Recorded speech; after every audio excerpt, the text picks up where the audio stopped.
Olá pessoal, aqui é o professor Fernando da Escola Estadual Elídio Duque, professor de História. Então hoje a gente vai falar um pouco de uma obra que é importante para um período também que a gente vem estudando, que é a modernidade. Então a gente falou do mercantilismo, a gente citou a cidade de Veneza como uma cidade importante nesse sentido do comércio, né, nessa expansão do comércio. Então a gente vai trabalhar a obra Otelo, né, o Moro de Veneza. E essa obra de William Shakespeare, ele é um inglês, viveu entre o século XVI e século XVII. E vamos assim tentar conhecer um pouco dessa obra, né? Assim, eu vou falar, vou apresentar um pouco, vou introduzir a obra e vou apresentar a cena um e a cena 2, tá bom, pessoal? Não vou enrolar muito, já vou direto para a obra. Então, em meio às guerras turco-venezianas, Otelo, um mouro cristianizado, é o general em que a sereníssima cidade deposita sua confiança. A cidade, no caso, é Veneza, e o Otelo é um mouro. O que significa isso? Ele é árabe e ele adotou o cristianismo. E ele é general nessa cidade. Esse homem, robustecido pelas guerras, descobre o amor num instante de devaneio e se casa com uma das filhas da nobreza. Então esse é o problema central da obra. Então que um general de origens mouras, né, árabes, se casa com a filha de um nobre. Mas sem que ele saiba, logo seus alferes difama sua esposa Desdémona, parasitando a mente de Otelo com o monstro de olhos verdes do ciúme. Então, essa é a parte inicial aí a introdução da obra. Então, Shakespeare, o que Shakespeare trazia? Ele combina a anatomia do ciúme com a história de um herói que, vivendo entre dois mundos, mouro e cristão, negro e veneziano, se vê vulnerável na cidade que adotou para si. Então, esse contraste, então esses preconceitos são relevantes para a nossa análise. Mas também dá proeminência ao frágil lugar das mulheres num ambiente misógino, ao narrar o destino de Desdémona, matizado com o pragmatismo de Emília, ambas esmagadas por maridos implacáveis. Então, pessoal, a gente vai analisar também essa questão. Então, a gente vai observando aí aos poucos. A ideia aqui é apresentar a obra, que a gente consiga, pelo menos, ter um pouquinho, né, de acesso, né, nem que seja um pouco, a uma obra clássica. Então, vamos dar início à cena um, que acontece em Veneza. Então, a gente vai para a cidade de Veneza, aqui a ilustração da cidade de Veneza. Então, ela é caracterizada pelas as embarcações, né? Então ela era um centro comercial muito importante do período. Então é importante que a gente observe essas questões. Então, Rodrigo e Iago. Então vamos apresentar aqui o Rodrigo e Iago. O Rodrigo e Iago estão conversando a respeito de uma possível promoção que o Otelo deveria ter feito. Então, o Otelo é um general e ele deveria promover alguém. Então, eles estão discutindo aqui. Então, o Rodrigo começa falando para o Iago: cala-te. Deixa eu voltar aqui. Ele fala: cala-te, não me fales, aborrece-me demais verificar que justamente tu, Iago, que dispunhas à vontade de minha bolsa, como se teus fossem os cordões, conheces isso tudo. Então o Rodrigo está indignado com o Iago, que sabia de alguma coisa que não contou para ele. Daí o Iago fala: mas escute-me, ao menos, se eu já sonhei alguma vez com isso, pode-me abominar-me. E o Rodrigo responde: dito-me havias que lhes tinha ódio. E o Iago responde: despreza-me, se não for assim mesmo. 3 pessoas de grande influência aqui vieram falar-me, chapéu na mão, com humildade, para que fizesse de mim o seu tenente. E por minha fé de homem, tenho plena consciência do que valho. Não mereço posto menor do que esse. Ele, no entanto, consultando somente o orgulho e os próprios interesses, furtou-se com um fraseado bombástico, recheado só de epitétos de guerra. Eles estão falando do Otelo. Em conclusão, não entendeu aos meus interesses, pois já escolhi meu oficial, lhes disse. E quem é ele? Ora, por minha fé, um matemático, um tal Micael Cássio, um florentino, um tipo quase pelo próprio inferno fadado a ser uma mulher bonita, que nunca comandou nenhum soldado em campo de batalha e que conhece tanto de guerra como uma fiandeira, erudição em livros, simplesmente, sobre o que podem dissertar com a mesma proficiência que a dele os nossos cônsules togados. Palavrório sem sentido, carecente de prática, eis sua arte. No entanto, meu senhor, foi o escolhido, ao passo que eu, que aos próprios olhos dele provas cabais já dera em Chipre e Rhodes. Então, Chipre e Rhodes foi nesse período de cruzadas, são conquistas ali de Veneza. E em muitos outros pontos habitados por cristãos e pagãos, terei de agora ficar a sotavento e calmaria, só por causa do dever e haver de um simples calculista, que, ó tempos, vai tornar-se tenente, enquanto eu, Deus me perdoe, continuarei sendo do Moro o alferes. Então ele está indignado. E o Rodrigo fala: pelo céu, preferia ficar sendo o carrasco dele. E o Iago responde: já não há remédio. É a maldição do ofício. As promoções se obtêm só por pedidos e amizades, não pelos velhos meios em que herdava sempre o segundo oposto do primeiro. O Senhor, ajuizai-vos mesmos e razões tenho para amar o Moro. Rodrigo: assim eu não ficaria sob suas ordens. O Iago: ó Senhor, acalmai-vos. Se me ponho sob suas ordens, é só em proveito próprio. Mestre nem todos podem ser, nem todos os mestres podem ter bons servidores. Já tereis visto por aí bastantes sujeitos obsequiosos, de flexíveis joelhos que, apaixonados pela própria escravidão, o tempo todo gastam com o asno do amo, só pela comida, e quando ficam velhos, são despedidos. Chicote nessa gente muito honesta. Outros há que, sabendo a forma externa revelar do dever, as feições próprias, o coração conservam sempre atentos no proveito pessoal, enquanto os amos dispensam mostras de serviço, apenas prosperam muito bem e, ao mesmo tempo que os casacos lhes forram, a si próprios prestam boa homenagem. Esses tipos têm alguma alma, e entre eles eu me incluo, posso afiançá-vos. Pois, Senhor, tão certo como serdes Rodrigo, se em verdade eu fosse o Moro, não queria um Iago só minhas ordens, pois seguindo-os apenas sigo a mim próprio. O céu é testemunha, não me move o dever nem a amizade, mas sem o revelar só o interesse. Se as mostras exteriores de meus atos me traduzem os motivos próprios do coração, em traços manifestos carregaria o coração na manga para atirá-lo às gralhas. Fica certo, não sou o que sou. Então, pessoal, ele está indignado aí com a atitude do Otelo, né? Então, daí começa de novo o diálogo. O Rodrigo fala: que sorte a desse tipo de lábios grossos, se puder realmente levar isso até o fim. Então, ele já faz uma certa ameaça e nessa conversa ele já bota que pode colocar em risco a vida do Otelo. Então, o Iago dá uma ideia: chama o pai dela, desperta-o, corre atrás do Moro, põe-lhe veneno na alegria, o nome dele proclama pelas ruas, os parentes dela deixa excitados, e ainda que ele more em clima adorável, atormenta-o com praga de mosquitos. Muito embora sua alegria seja verdadeira, com tais contrariedades, e persegue que a cor a perder venha. Deu Rodrigo: fica aqui mesmo a casa do pai dela, vou chamar em voz alta.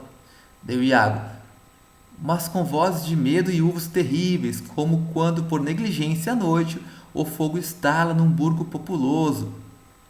Deu Rodrigo: olá, Brabâncio. Senhor Brabâncio, olá. Deu Iago fala: ladrões, Brabâncio, despertai, ladrões. Ladrões, cuidai de vossa casa, vossa filha, de vossos cofres. Acordai, ladrões. Então o Brabâncio aparece na janela. Então vamos aqui.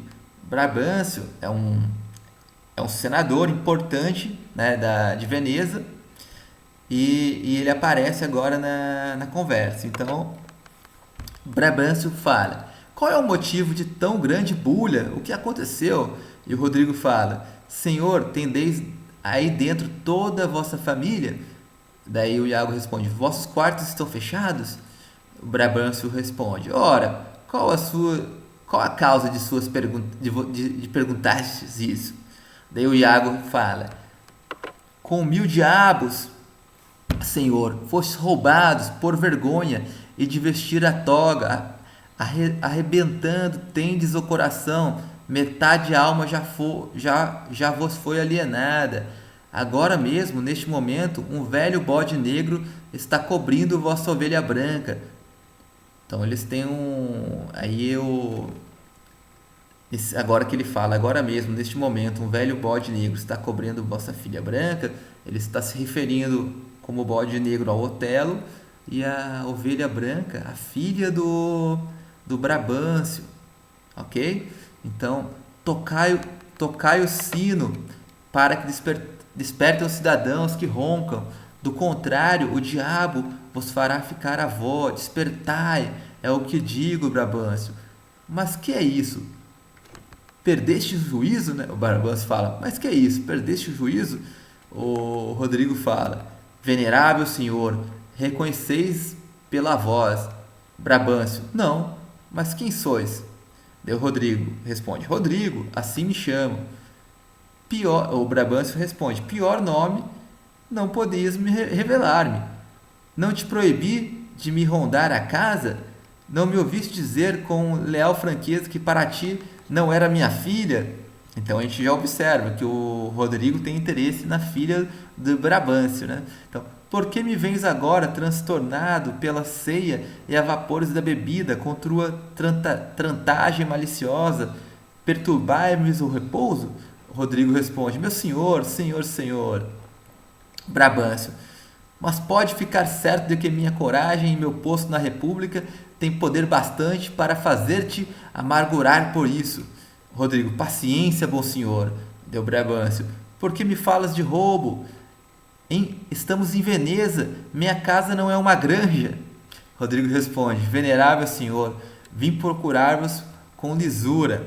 Iago responde: ora, senhor, sou uma dessas pessoas que se negariam a servir a Deus se fosse o diabo que lhe ordenasse, porque viemos prestar-vos um serviço e nos tendes na conta de velhacos. Quereis que vossa filha seja coberta por um cavalo berbre e que vossos netos relixem atrás de vós? Quereis ter cordéis como primos e ginetes como parentes? Eles perguntam, e Brabâncio responde: quem és tu, miserável licencioso? Daí o Iago responde: sou um homem, senhor, que vim revelar-vos que vossa filha e o Mouro se acham no ponto de fazer o animal de duas costas. Brabâncio: sois um vilão. Iago: e vós, um senador? Brabâncio: vais pagar-me, conheço-te, Rodrigo. Rodrigo respondeu: responderei por tudo, mas pergunto-vos, senhor, se foi com o vosso assentimento, vosso sábio conselho, como quase fico a pensar que vossa linda filha, na calada de noite tão escura, saiu em companhia de um sujeito, nem melhor nem pior do que um velhaco por qualquer alugado, num gondoleiro, para os abraços torpes entregar-se de um moro luxurioso. Se realmente sabeis de tudo e concordais com isso, bem, nesse caso é certo vos fazermos inominável e atrevida ofensa. Mas se desconheceis o que se passa, ensina-me o costume que não tendes razão de censurar-nos desse modo. Não creis que tão falho eu me revele de cortesia para vir agora zombar de vossa grande referência? Vossa filha, de novo vos declaro, se não lhes deste permissão, muito grave pecado cometeu, unindo o espírito, a beleza, o dever de seus haveres, a um estrangeiro, andejo e desgarrado daqui de toda parte. Convencei-vos neste momento, se no quarto dela fordes achá-la, ou mesmo em toda a casa. Entregai-me à justiça da República por vos ter enganado desse modo. Então o Rodrigo vai aí e faz uma... Ele vai lá e e faz essa acusação, né, de que a filha dele estaria fazendo alguma coisa errada, né, em sair com o Moro. Então o Brabantio responde: acendei fogo, olá, dai uma vela, despertai todo mundo. Este incidente não destoa dos sonhos que já tive. Só de pensar em tal me sinto opresso. Luz, repito, uma vela. Retira-se da sala. Então o Iago fala: adeus, não posso ficar mais tempo aqui. Não é prudente, dado o meu posto. Nem recomendável ser chamado ao juízo contra o Moro. O que aconteceria se eu ficasse? Pois sei eu bem, o Estado, muito embora venha a afligi-lo como alguma crítica, não pode dispensar-lhe os bons serviços sem correr grande risco. Com tão fortes razões, o encarregam da campanha contra os chipriotas que ora se acha em curso, que para a vida assegurar de todos não encontram ninguém de igual calibre capaz de dirigir esse negócio. Por isso, muito embora lhe vote ódio com as penas do inferno, sou forçado pelas necessidades do presente a arvorar a bandeira da amizade que não passa de simples aparência. Para ter certeza de encontrá-lo, encaminhai na direção do albergue do Sagitário os que hão de procurá-lo. Lá como ele estarei, e agora adeus. Então o Iago vai embora, porque ele é ligado ao Otelo. Então entram Brabantio e criados com tochas, né? Então, minha felicidade, só colocar aqui não, ainda está na cena 1 ainda. Então, minha felicidade é mais que certa, fugiu mesmo, né? Do tempo desprezível que me resta de vida, não quero senão tão só tristezas. Onde a viste, Rodrigo? Né? O Brabantio pergunta para o Rodrigo: ó, que menina sem juízo, junto com o Moro, foi o que dissestes? Quem quisera ser pai, por quais indícios vieste a reconhecê-la? Ó, iludiu-me de modo inconcebível. Que te disse? Olá, trazei mais velas, despertai todos os meus parentes. Acreditas que se tenham casado? Rodrigo: é o que parece, para vos ser sincero. Brabantio: ó céus, que meios ela encontrou para sair de casa!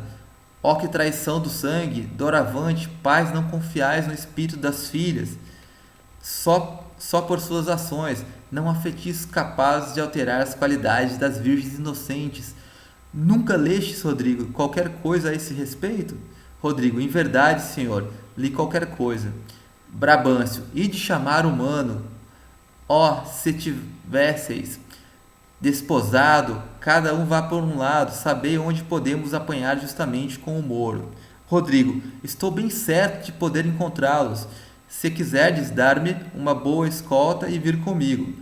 Brabantio: servi de guia, baterei em todas as casas, meu poder é muito grande, trazei armas. Olá, fazei que venha logo a ronda, sigamos, bom Rodrigo, hei de saber-vos agradecido. Então eles saem para procurar a filha do Brabantio, e o Rodrigo vai guiá-los. Então, pessoal, eu vou apresentar a cena 2, que é bem curtinha, porque aí o Otelo aparece, né, em cena. Então é importante que a gente, já que ele é o personagem principal, que a gente também aborde essa questão. Então, a cena 2, em outra rua, lá em Veneza, entram Otelo e Iago, criados com tochas. Então, o Iago, que estava lá junto com o Rodrigo, foi encontrar o Otelo, né? Então, e lá eles conversam. Iago: muito embora no ofício de soldado eu já tenha matado muita gente, assunto considero de consciência premeditar um crime. Muitas vezes pensei 9 ou 10 vezes em furá-lo aqui sobre a costela. Otelo: está melhor como está? Está melhor como está. Iago: sim, porém ele palavra de tal modo e assacava tais vilezas contra a vossa honra. Então o Iago está falando do Rodrigo, que o meu pouco temor de Deus a custo conseguiu sofrear. Uma só coisa vos pergunto, senhor: estáis realmente casado? A segurança? Então ele está falando do Rodrigo e do Brabantio, né? Uma certeza podereis ter, que é muito venerado entre nós e magnífico, valendo sua voz como a do Doge, em tudo quanto nele toca de perto.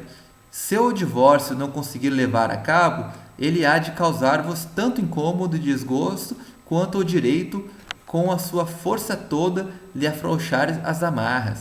Então o Otelo responde: desabafe como bem entender, porque os serviços que eu prestei ao conselho, suas queixas todas suplantarão.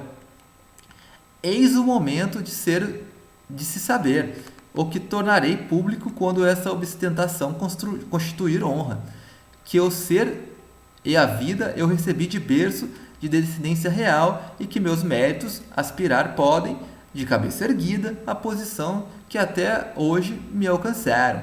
Porque te juro, Iago, se não fosse o amor que voto a muito gentil Desdémoda é a filha do Blamâncio, né? Eu não iria pôr a minha livre condição de solteiro em nenhum elo que viesse confiná-la. Não, por todos os tesouros do mar, mas olha, luzes vêm nessa direção. Então eles já observam que vem luzes na direção, né? Então, Otelo, de forma alguma quero que me encontrem. Meus serviços, meu posto, a alma tranquila vão demonstrar-lhe quem eu sou, de fato. Mas são eles. Daí o Iago responde: por Jano, não parece. Entram Cássio e certos oficiais com tocha. Então aparece o Cássio, né, que foi o escolhido no lugar do Rodrigo. Cássio. Otelo, né? Otelo fala: são pessoas do Doge e o meu tenente. Que a noite vos proteja, bons amigos. Que novidades há? E o Cássio fala: o Doge manda saudar-vos, general, e vos convida com o máximo de pressa a apareceres agora mesmo na presença dele. Otelo: sabeis para que seja? E o Cássio fala: algum assunto com relação a Chipre. É o que presumo, negócio muito urgente. Já mandaram das galeras uns 12 mensageiros desde que ficou noite, um após o outro. Muitos dos membros do conselho foram despertados e estão junto com o Doge. Com bastante insistência vos procuram, e como em casa não vos encontrassem, enviaram mensageiros por 3 partes diferentes, a fim de vos chamarem. Otelo responde: foi bom haver sido eu por vos achado. Vou apenas dizer 2 palavras a esta casa, depois vos acompanho. Né? Então ele sai. Cássio: alferes, que faz ele aqui? Iago responde: ora essa, esta noite abordou uma caraca terrestre, sendo a presa declarada legítima. Realmente, ele está feito. Cássio: não compreendo. Iago: casou. Cássio: casou com quem? Ora essa, com quem? Daí Otelo volta: não vamos, capitão. Otelo: estou pronto. Cássio: aí vem uma outra tropa para nos convocar. Iago: muito cuidado, general. E Brabâncio: ele não vem com boas intenções. Então entram Brabâncio e os oficiais armados com tocha. Né?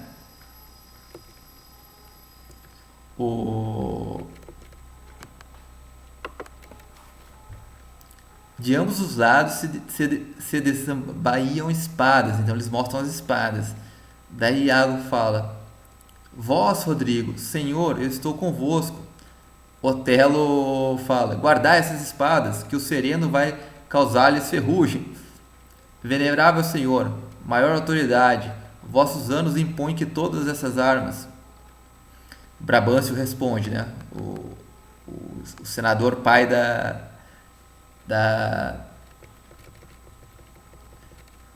Demo.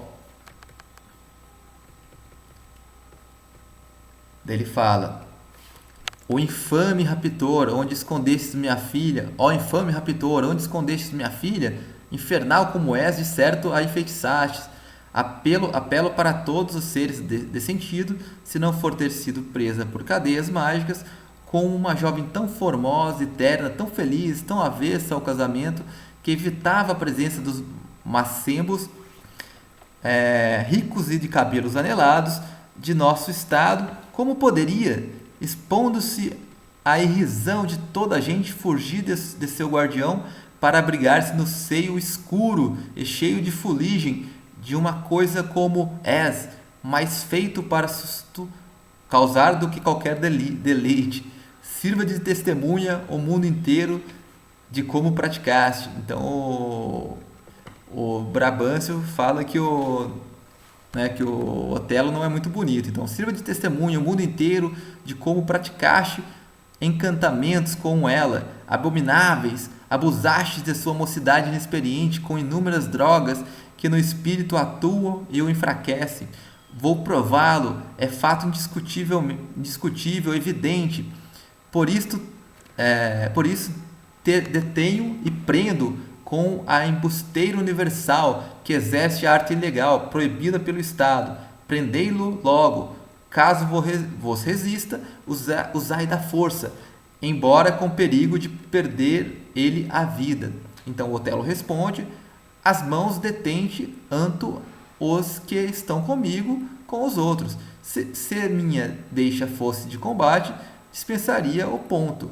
Aonde é preciso que eu vá, para vos dar cabal resposta sobre o que de quer me arguís, né? Então o Otelo ele não resiste. Então Brabâncio fala: para a prisão, até que decorrido o tempo certo a uma sessão legal, tu compareças para me responderes. Otelo: e no caso de vos obedecer, como há Deodoge mostrar-se satisfeito? Seu meu lado tem os seus emissários incumbidos de levarem para onde ele se acha para tratar de assuntos oficiais da República. Então ele está indo encontrar o Doge, né? Então ele pergunta: como que a gente vai resolver isso? Daí os oficiais, né, junto com o Brabâncio e o Rodrigo, respondem: muito nobre senhor, o que ele disse é tudo verdadeiro. O Doge acha o conselho, e estou certo de que vossa nobreza foi chamado. Brabâncio: como?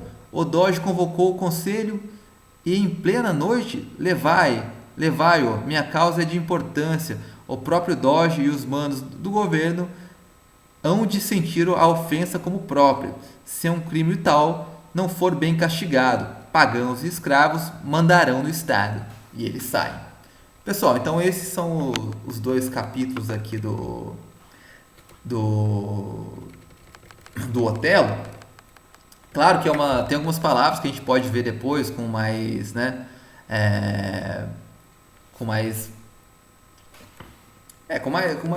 observar, procurar no dicionário, né, para vocês ficarem com uma dúvida, vocês perguntem na próxima aula.